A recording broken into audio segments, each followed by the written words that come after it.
Hello, everyone. Welcome to our webinar. My name is Isabel. We are back from our partner day. I'm really glad you have joined us today. Today, we're coming live to you from our head office in Stuttgart. Today, I'm joined by my colleague Edgar, and we have a great topic for you about ELO's ECM Suite, the foundation for your digital future. Before we start, I have a little more information for you. You will be muted during the webinar, but are welcome to ask your question in the question box on the top right corner at any time. After the webinar, we will of course take the time to answer any questions you may have. So start writing these questions in the question box. After the webinar, you will of course also get the training materials shortly after. And now the time has come. I'm looking forward to today's presentation, and I welcome Edgar. I hand over to you now. Thank you and welcome from my side as well. Today we're talking about the ELO ECM Suite, the foundation for your digital future. So let's have a look which topics we will cover. First thing what we will have a look at is information created in a company. So in a company during the day, information is created, which information is created and how to where the documents and information is filed and so on. Then we'll have a look why you should use an ECM for this to find your documents and information afterwards as well. Then I'll show you the core features of the ELO ECM Suite, which we will then see in a live demo. And afterwards, I will show you what's possible with the ELO ECM Suite. And besides the core features, what you can do, how you can add more functionality to it. Then we'll have a look why the ELO ECM Suite is the foundation for your digital future.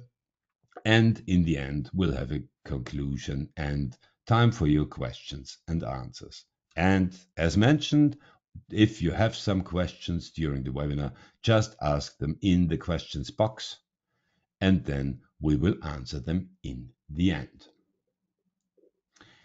So every day, a lot of information is created in a company, not only information and documents, but for example, emails, someone writes something, or you make phone calls, you take notes, and so on.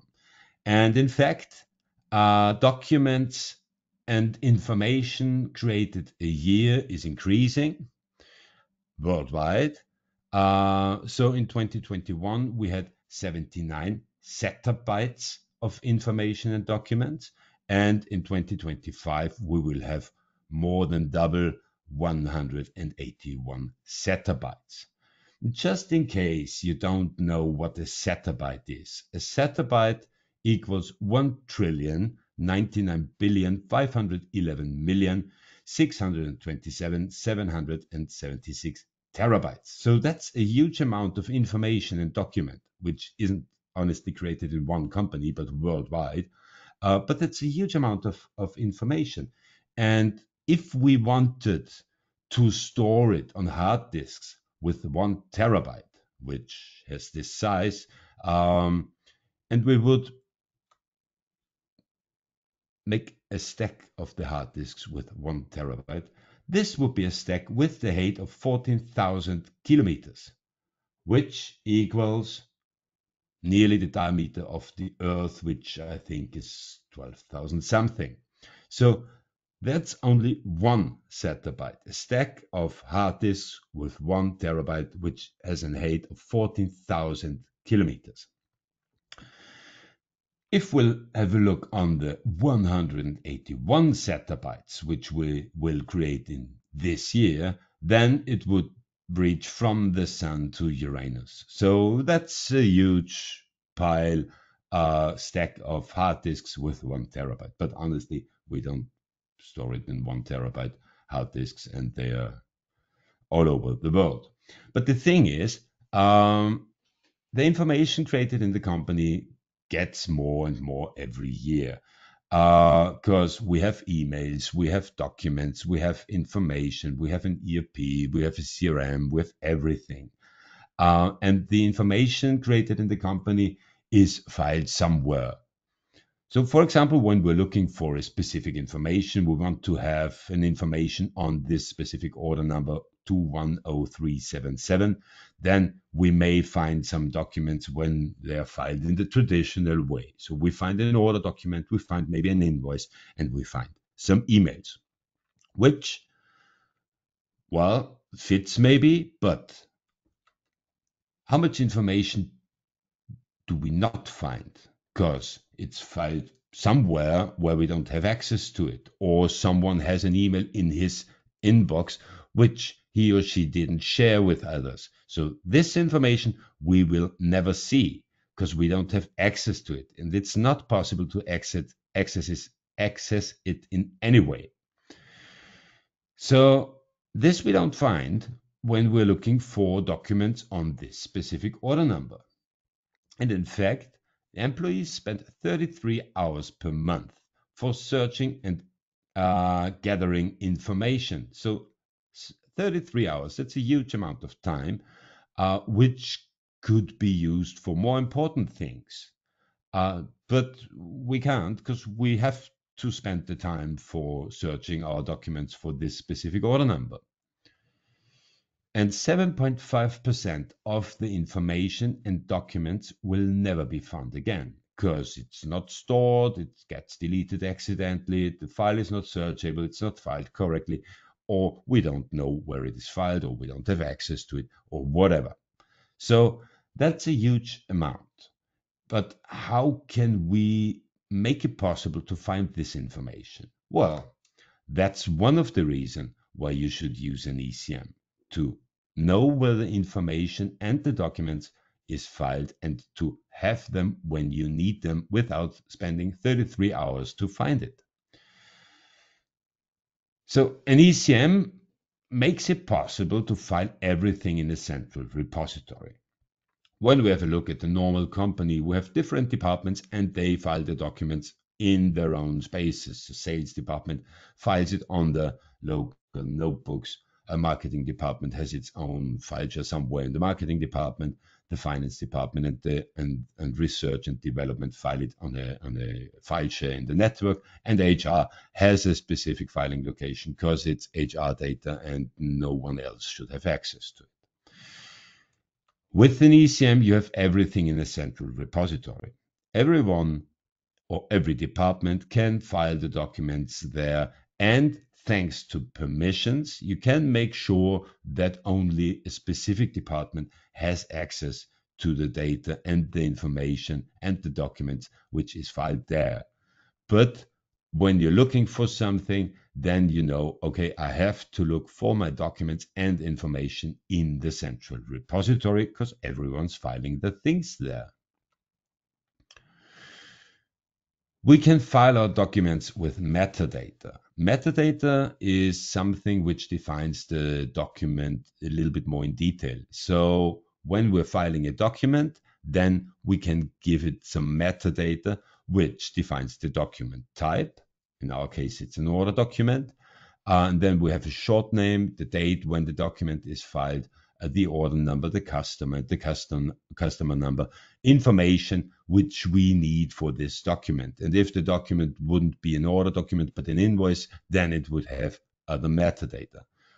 For what do we need those metadata and where do we get them? Well, the metadata can be filled out automatically by reading out the information from the document, for example, with artificial intelligence, or we can have an interface to an existing ERP, CRM, or whatever, where we get the metadata, or when we file the document in a specific location in our repository, then the metadata is filtered automatically as well. So why do we need the metadata? Filing them in the correct location for one thing. The other thing is to find the documents much faster, because afterwards we can make a search and look for document type, order document, and I will get all the order documents which is filed in the repository, as long as I have the permissions for it to see them and to find them. So metadata for filing in the correct location, filled out in the best case automatically, and is used for finding the documents afterwards.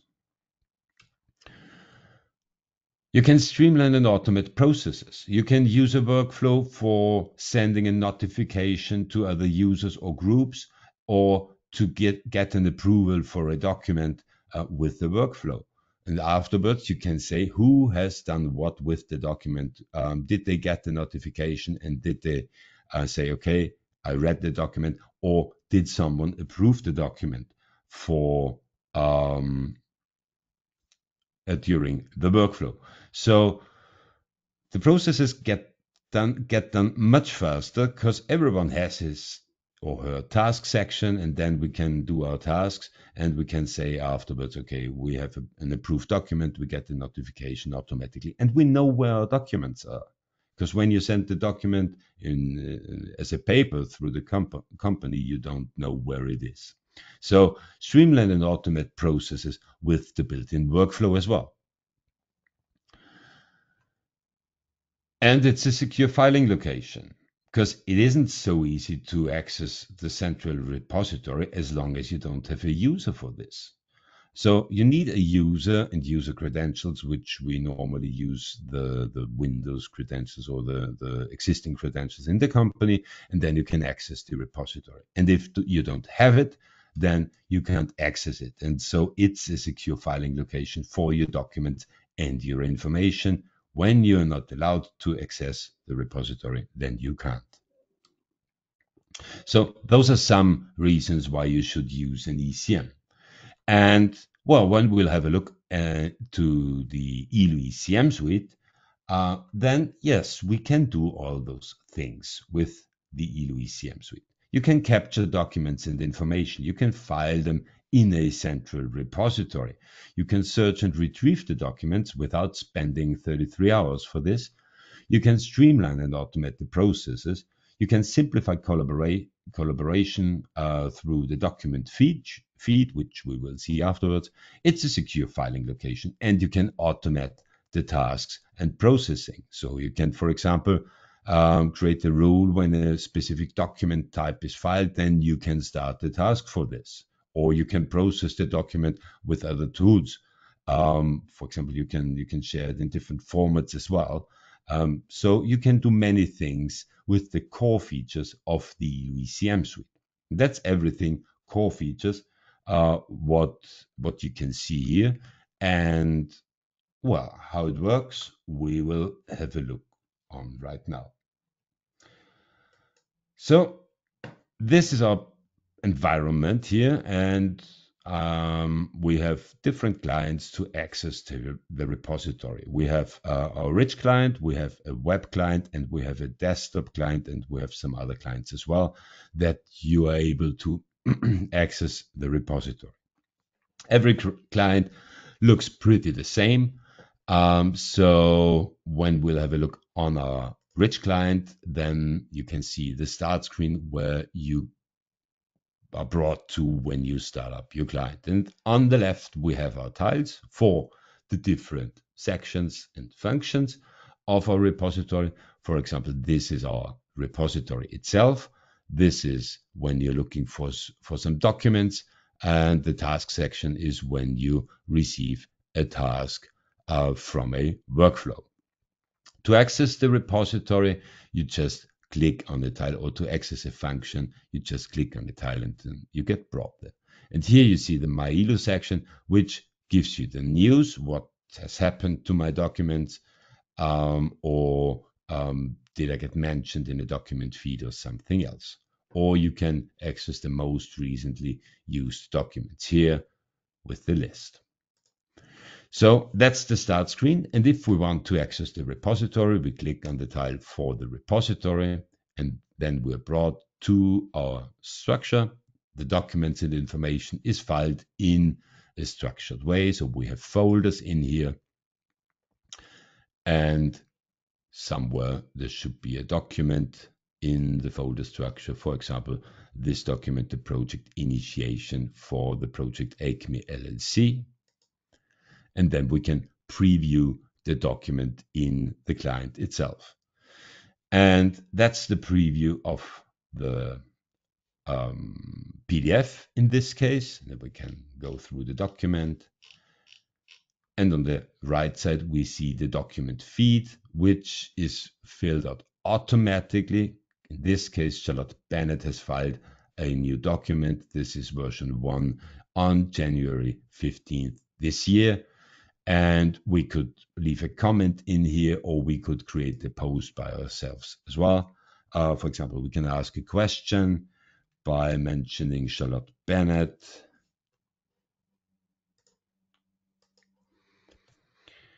Is this the final version? Then we create the post. And now Charlotte Bennett will get a notification that someone has mentioned her in a post, and then she can reply to this post as well. So that's how we can collaborate with the document feed. With the document itself, we can do some things as well. Not only previewing it, we could open it in read-only mode. So then in this case, the PDF reader, which is available on my computer, will be opened with this document, or we could check it out and edit it. Then the document, well, I can't edit a PDF document on this computer, but if we could, then it would be opened in edit mode. In the preview, we can leave some notes as well. For example, here we can leave a note which doesn't change anything with the document. It's just a note, a sticky note, which is available in the preview on the client. And if we open it up in the PDF reader, which we have, then the sticky notes aren't available. Then we can ask something or change the color, or something like this. So that's what we can do in the preview. If we want to open it in read-only mode, then we can click here, and then the document opens up in read-only mode, and that's how we could see it in our PDF reader. In this case, it opens it up in the browser. So the sticky note isn't here; it's just available in the preview pane of the client. So that's our filing structure in the repository. Who defines the filing structure? The filing structure, or the structure how the documents and the information is filed in the repository, is done together with the customer. So when you have existing structures, then you can reuse them in the repository as well. So everyone will then know where to find documents and information. And you can use different structures. So for example, we have here the project structure with some subfolders with the year of the project. But when we go on the marketing folder, then you can see that they have a different structure in here as well. And company and organization has a different structure as well. So structure is defined together with the customer. And every document, as I said earlier, is filed with metadata information, which can be filled out automatically or manually, depends on the configuration of the repository. And to access the metadata, we can click on the metadata here in the menu, and then the metadata form opens, and then we can see that we have on the left side different document types. In this case, it's filed as a document with this information, with the short name, the date when the document was created, the filing date of the document. Those information are filled out automatically. What's the version of the document, and who was the initial editor of this document? And the metadata is defined when filing the document. In my case, because it's in the company and organization folder, I can't change the metadata information because I don't have the permissions for this in this specific folder in here. But you can see here we have different document types defined, which we will see later. So that's the metadata information.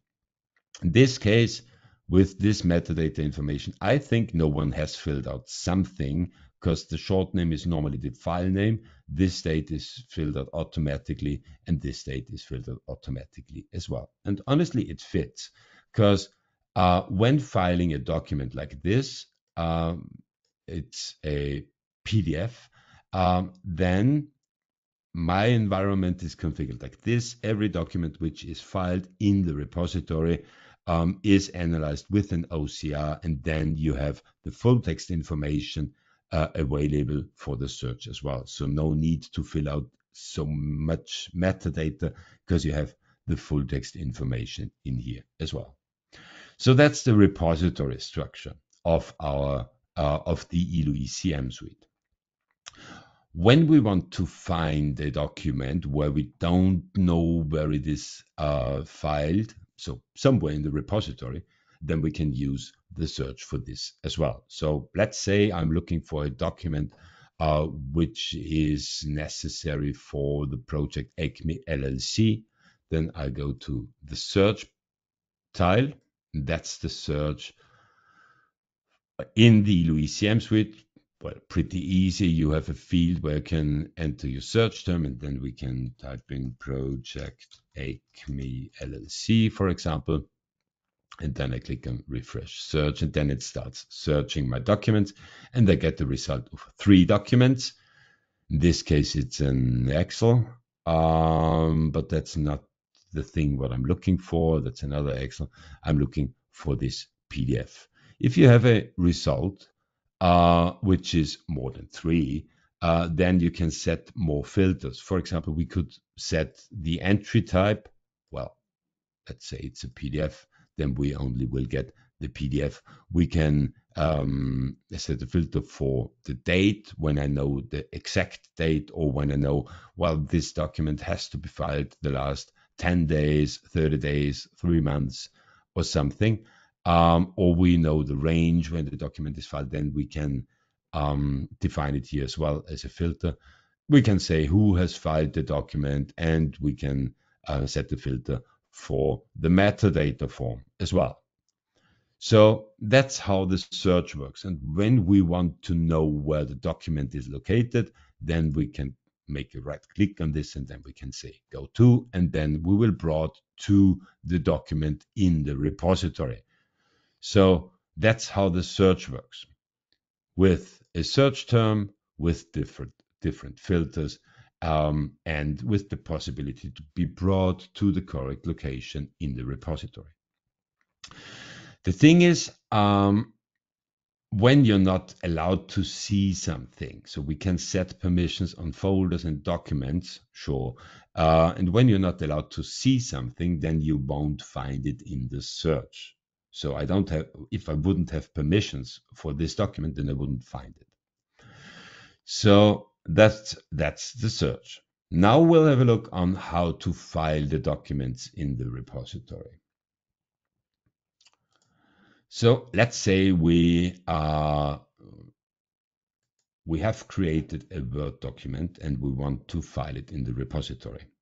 Prepare the Word document for this presentation. So let's say it's a project documentation on a project implementation of the ELO ECM suite at Morgan Echo LLC. Project managers Adrian Smith. So filled it out already. And that's the project documentation. And I haven't saved it yet. So now I want to save it, or no, not I want to save it. I want to file it directly in the repository. In such cases, I could file it with drag and drop. That's sure. But in this case, because it's written in Microsoft Word, I can use the so-called ELO desktop client. The ELO desktop client is a client which is on the side of my desktop and which has tiles as well. So I could access the repository from here. I can go through the documents the same as I can do in the rich client. The difference is the desktop client is on the side of my desktop. And when I don't want to use it, then I can just make it like this, and then it's not here anymore. And if I want to use it, then I can do it like this. So I want to file this specific document in the repository. I know where to file it. So can be done with the desktop client by selecting the desktop section of the desktop client, and the desktop client knows, okay, there's a Word document opened, and then I can say, okay, move to ELO. I have to find the correct location for this. In this case, Contilo Corp projects 2025 P0160 2025 Morgan Echo LLC. That's the correct location for the document. Could create a subfolder as well in here. So let's say we'll make a new folder which is called documentation. Then I click OK. And when I want to file it, I click a second time OK. And then you get a message like this. Okay, sorry for this.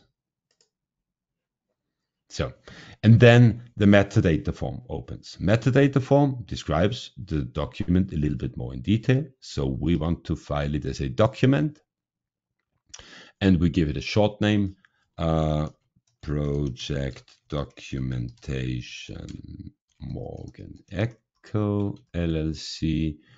The date is set automatically, and the filing date is set automatically, and I can't change it. And then I click OK, and then the document is filed. So that's how easy it is to file a document just by using the desktop client, and then you can use the built-in function for filing a document.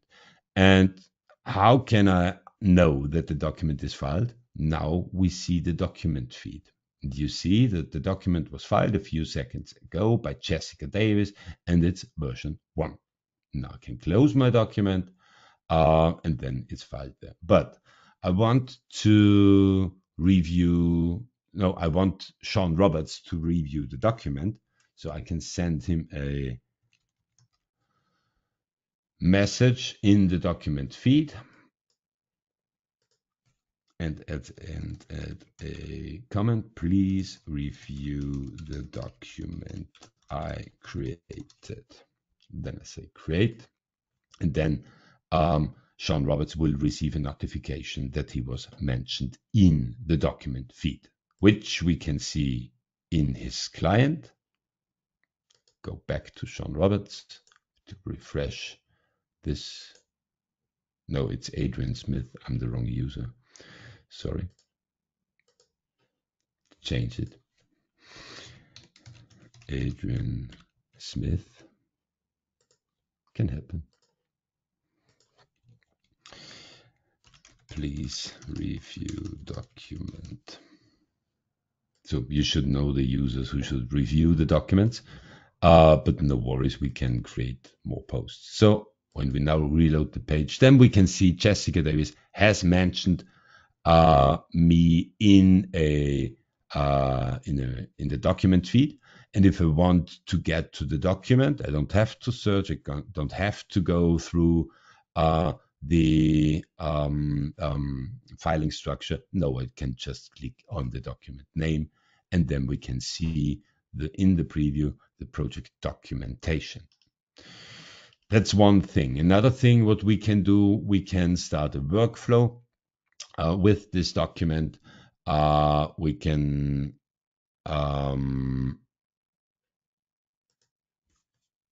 I'm looking for this. We can use the built-in search for this as well. So we can start an ad hoc workflow. An ad hoc workflow is a workflow where we don't need a workflow template. So two different possibilities. A workflow template is for more complex workflows, but the ad hoc workflow is for workflows like this. I want someone to approve my document. So in this case, with the ad hoc workflow, we can choose between a serial approval. So when you have more than one user, one after another, gets a task. So when the first one has finished, then the next one will get it. And when every user has finished, then I will get the notification that the document is approved. In a parallel approval, every user gets the task at the same time. And when they have approved the document, or I can define when 2 of 3 have approved the document, then I will get the notification that the document is approved. In the case of an approval, they have 2 possibilities: approve or reject the document. With a notification, the same, serial or parallel, they only will get the notification that the document exists. So, but I want to get an approval for my document, and we can then set, for example, William Johnson or Elena. Let's take Elena Rodriguez, and then we want Daniel Cooper, and then we want William Johnson. And in this case, it's a serial approval. So Elena Rodriguez would be the first, then Daniel Cooper, and then William Johnson. Parallel, as I said, everyone will get the task in the minute I click on OK, or in the second I click on OK. But it's possible to use groups as well. I just used users. I could add the group management, for example, which then would be Charlotte Bennett, Daniel Cooper, Emily Thompson, and the administrator, and Jack Edwards. So you can use groups as well. And when you have a group task, then every user will get a task at the same moment. And then we can set a time frame when they have to finish the task: days, hours, and minutes. The thing is, you can make sure that the task is done in time. So we could now, for example, say they have one day for finishing the task. We can exclude weekends because we are fair, but during one day it wouldn't make sense. Let's give them 7 days, and then we can exclude the weekends. So it's just 7 work days. And when they miss the deadline, then they will get the notification: hey, you have a task in the task section which isn't finished. And you can define who gets a notification as well. So I can say Adrian Smith, myself, and I would get a notification for this. So this is how I can make sure that the tasks are done in time. Then I click OK, and then the workflow is started. Can be seen here with this small icon that this document has a workflow, and when I click on this, then I can see how the workflow looks like. So that's the workflow which is created. We can change it to a list view as well, which is a little bit more, gives you a better overview. So we see, okay, Elena Rodriguez has received it, Daniel Cooper will receive it, and William Johnson will receive it as well. So that's how you start a workflow, which just takes a few seconds. In my case, it takes some minutes because I have to explain what to do. And how would this look like on the side of the user who gets a task for this? You can see here, so we're logged in as Daniel Cooper, and in the task section, there should be a task for this, the approval for the project documentation. And then we can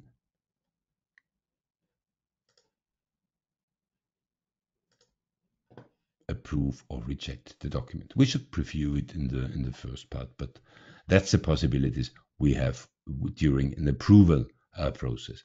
Notification, there would only be the possibility to say, okay, I have seen the document, and that's it. But in this case, approval, I can approve the document or reject the document. And as I said earlier, in case of more complex workflows, you can create a workflow template. For example, when it comes to a contract which has to be sent to a customer, then the process can be more complex than the standard process, which I showed you now. For this, you can use a so-called workflow template, which is defined once, and you can reuse it every time, or you can use it when a document with a specific metadata form is filed in the repository. Then the workflow starts automatically, for an example. So those are the basic features. File documents with metadata in a structure, and search for documents, easy collaboration with the document feed, and automatic processing of the documents with ad hoc workflow or workflow templates. But there's more, because those are just the core features of the ELO ECM Suite: capturing documents, storing the central repository, search and retrieve them, streamline and automate processes, simplify collaboration, secure filing location, and automated tasks and processing. But there are more possibilities to expand the functionality of the ELO ECM Suite. For example, when you want to use a so-called business solution. So the ELO business solutions, 9 of them are available. They have always a specific topic. For example, ELO contract is for contract management. ELO invoice is for invoice management. HR personnel file and recruiting are both in the HR department for personnel files and for recruiting. Visitor management, meeting for meeting management, and so on. So they have a specific topic. And when you use, for example, ELO contract, then you get some things for contract management. The common features of the business solutions: they have a dashboard for an overview. In case of contracts, you have a dashboard with contracts in the company. In case of invoice, you have a dashboard with invoices in the company. HR personnel file with the personnel files, recruiting with the job offers and the candidates which have applied for a job. They give you an overview. You have predefined forms which are prepared and included as well, with a metadata in it as a form, and you can use them as they come, or if you want to change them, then you can customize them as you need them. Business solutions come with workflows which are prepared and included as well, and of course you can customize them for your needs. But the process is, let's say, predefined. You could use it if you want to, or you can change it if you need to. All business solutions are customizable for your needs, starting from the forms, the dashboard, the workflows, what's happening afterwards. You can export some things, you can import some things. So they are customizable for your needs. And they are responsive, so you can use them on your computer, on your tablet, and on your smartphone for accessing the functionality of the proper business solutions. So, as I said, 9 different business solutions: contract management, knowledge management, digital personal files, invoice management, learning management with ELO Learning, where you can manage the e-learnings in your company, recruiting management, visitor management, records management, that's for public sector, and then meeting management as well. They're ready to use. You can use them as they come, or you can customize them as you need them. Another thing is you can integrate the ELO ECM Suite in your existing ERP or CRM.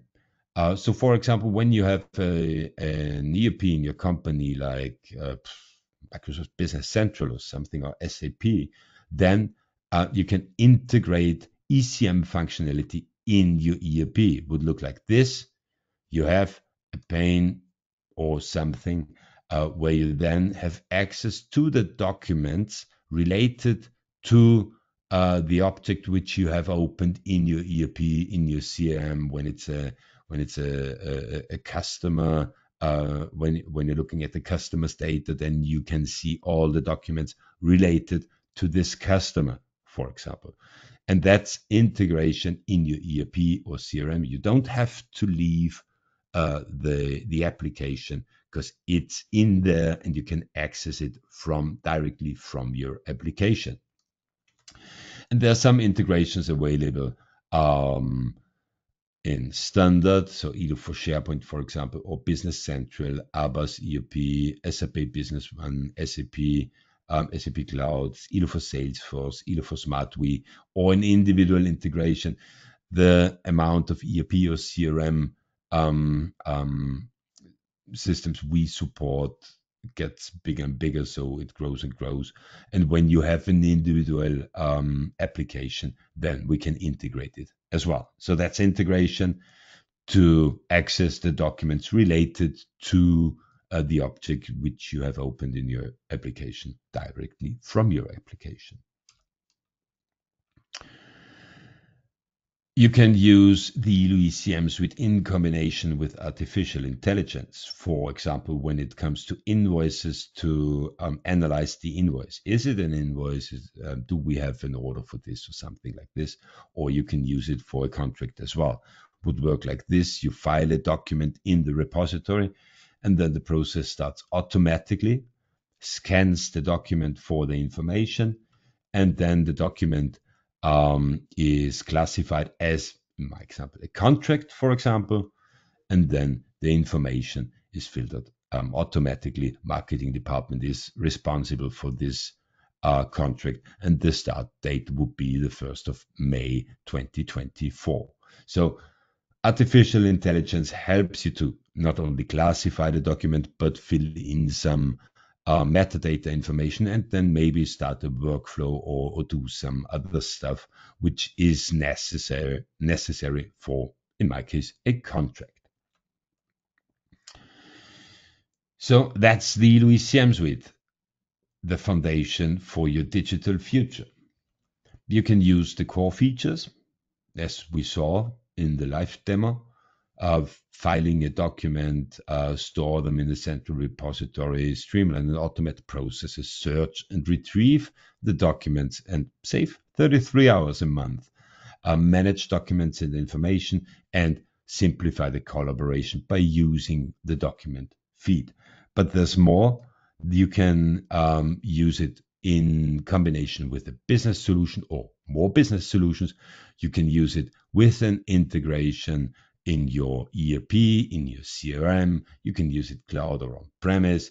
You can use it as a platform for digitalization, or you can create individual solutions as well with the ELO ECM Suite. So, why you should use the ELO ECM Suite? It's efficient document management with the possibility of using different clients for filing the documents in the repository. It makes it much easier to file the documents and information in there, or using it as an integrated ECM in your ERP or CRM, to make it as easy as possible to file the information in the leading application, for example. You can create a seamless information flow because everyone who has access to the information filed in the repository is on the same level of information. It's not like, oh, I filed my Word document here and you filed your Word document there, and what's the actual one? No, we know that it's filed in the repository. And every time something is changed, a new version is created, and everyone has access to actual information. Collaboration made easy with workflow tools and with the document feed. And then you can see what has happened to the document in the past, because the document feed is accessible for every user who has access to the document as well. You can use the integrations for maximum efficiency. You can use it for getting an overview, what has happened with the customer, which documents have been created, which information is available for this customer. And every time something is created in the context of the customer, it is filed in the repository, and then you have access to it with your leading application. You can expand the possibilities. You can use ELO in the with the core features for filing documents, but in the later moment, you can say, okay, I want to have an integration, or I want to use a business solution for my contracts, for my invoice, or I want to analyze documents with artificial intelligence and so on. So it's expandable, and you can expand the possibility, possibilities by adding more functionality to the ELO ECM suite. And you can future proof your business because information grows and grows. The amount of information created in a company gets bigger and bigger every year. Then there may be some regulations which you have to make sure that you fulfill can be done within ECM or with the ELO ECM suite as well. So the ELO ECM suite can future proof your business. And if you want to know more, if you want to get more information on the ELO ECM suite and how to get it, we have business partners worldwide which can help you with bringing the ELO ECM suite to your company, which have much experience in those in those fields, and they can tell you how you can use it, what you can do with it. They can show you more possibilities, business solutions, and so on. So that's it with the ELO ECM suite, the foundation for your digital future. And I didn't have a look yet if we have some questions. Where's my questions pane? So if you have some questions, then you can ask them right now. No questions so far. So then I hope you received all the information which you needed, and thank you for your attention. Yes, thank you very much, Edgar, for your great presentation. At the end of this webinar, we have prepared a short survey for you. We would really appreciate it if you could give us your feedback. Let us know if you liked today's webinar and which webinar topics you would like to see next. If you want to register for more webinars, please visit our website, elo.com. Please keep in mind you can register up to 1 hour before the webinar starts. Thank you very much for attending our webinar today. I hope you enjoyed today's webinar as much as I have, and I hope to welcome you at our next webinar as well. Until then, have a great day. Goodbye.